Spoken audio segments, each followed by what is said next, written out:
there, everybody. Welcome back to the Planes, Trains, and Comic Book channel. My name's Matt, and today we're going to review Dogs of London #1.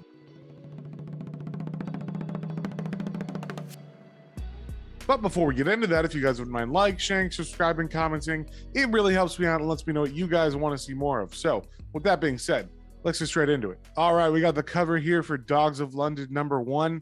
It is an Aftershock comic, and it is by Peter Milligan and Artacita. And on the first page here, we got two guys who are burying bodies.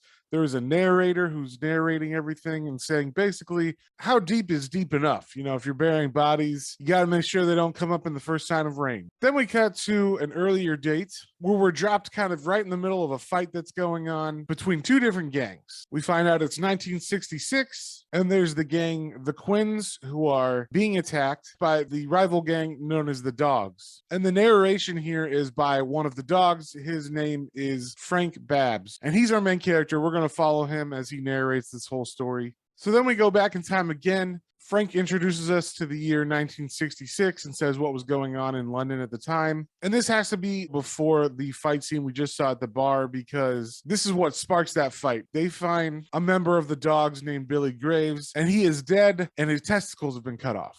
Then we cut to the inside of the club that the Dogs hang out in called the Kennel Club. And we actually meet the rest of the gang. There's 5 guys in total. And they're meeting up because they're plotting what they're going to do to get revenge for their friend Billy, who got murdered and his testicles removed. And that's where we pick up the story from where we started at the beginning with that bar fight. So the Dogs go to attack the Quins bar. So the Dogs end up getting the upper hand in the fight. And Frank is trying to stop Danny from killing the head of the Quinn gang. And then we cut to 2010, where Frank is being knighted. We see that Frank now lives in a big mansion, and his son is looking to be a politician. And in the middle of this party, Frank gets a call from Terry, the big enforcer guy who used to be in the gang with him. And Terry tells him to turn on the news. And when Frank turns it on, we see that the police have found 3 bodies, and they're looking for suspects. And I'm going to stop it right here. I don't want to spoil anything else. I wasn't sure what to expect when I picked up this comic. I knew it was about gangs in London and whatnot. I didn't know the story was going to be written the way it was, where you're jumping back and forth between different times, and then there's like a narrator. At first, I wasn't a big fan of it, but then as the comic kept going on, I got more and more sucked into the story and the characters, and it really just kind of felt like a mob movie. Like it had the feel of Goodfellas or something like that. I also like the cut to the future in 2010. I did not expect that at all. So that was interesting to see this mob guy from the 60s,